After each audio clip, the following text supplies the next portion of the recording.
প্রতিদিনের কাজকর্ম শেষ করার পর যেটা বাকি রয়ে যায় সেটা হচ্ছে নিজের যত্ন নেওয়া। আমিও ব্যতিক্রমী নই, এর জন্য দেখতেই পাচ্ছেন আমার স্কিনের কী অবস্থা। তাই আজ সব কাজ শেষ করার পর ঠিক করেই নিয়েছিলাম যে এবার একটু নিজের স্কিন কেয়ারটা করতে হবে। তাই শুরু থেকেই একেবারে শুরু করলাম।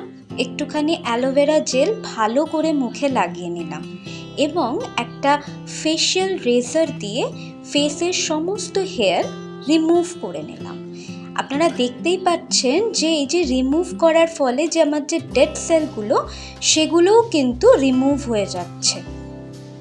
অ্যালোভেরা জেল ইউজ করলে পরে ফেসের ইচিংটা একটু কমে যায়। আইব্রো প্লাকিং আমার ভীষণ ভয় লাগে, এর জন্য আমি ওটা কোনোদিনও করিনি। তো আমি এইরকম একটা রেজার ইউজ করি আমার আইব্রোকে শেপ দেওয়ার জন্য। এটা ভীষণ সহজেই ইউজ করা যায়। এরপর আমি মুখটাকে ভালো করে জল দিয়ে ধুয়ে নিলাম। আগেই বলে রাখি, আমি কিন্তু কোনো স্কিন স্পেশালিস্ট নই, তাই কোনো কিছু ইউজ করার আগে একটুখানি স্কিনে টেস্ট করে নেবেন। এবার আমি অ্যাজ আ স্ক্রাব আমি একটু চালের গুঁড়ো আর মধু ইউজ করছি। কিন্তু হ্যাঁ, মনে রাখবেন এটা আপনার স্কিন বাসন নয় যে জোরে জোরে ঘষবেন।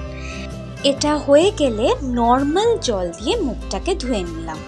এবার একটুখানি মধু আর অ্যালোভেরা জেল নিয়ে ভালো করে মুখে ম্যাসাজ করলাম। মনে রাখবেন এই জিনিসটা যতক্ষণ ধরে করবেন তত ভালো, কারণ আপনার স্কিন এটাকে অ্যাবজর্ব করবে।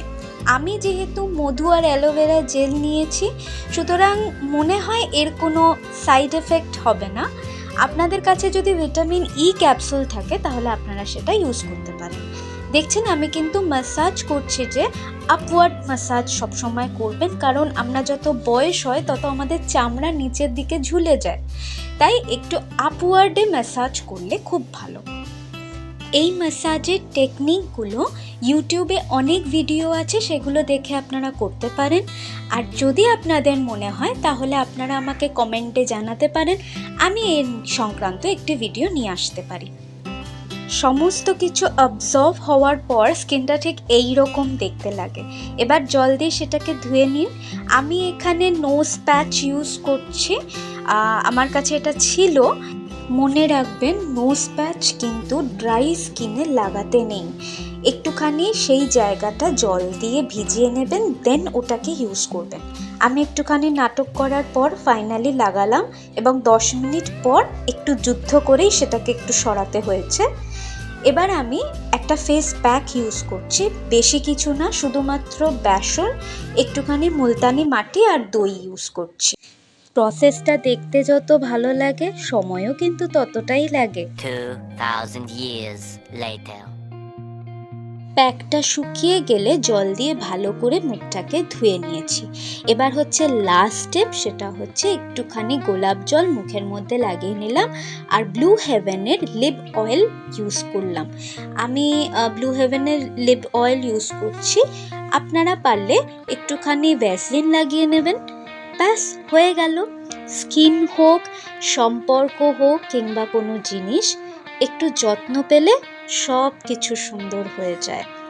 আশা করছি আপনারা ভালো থাকবেন এবং নিজেকে খুব ভালোবাসবেন।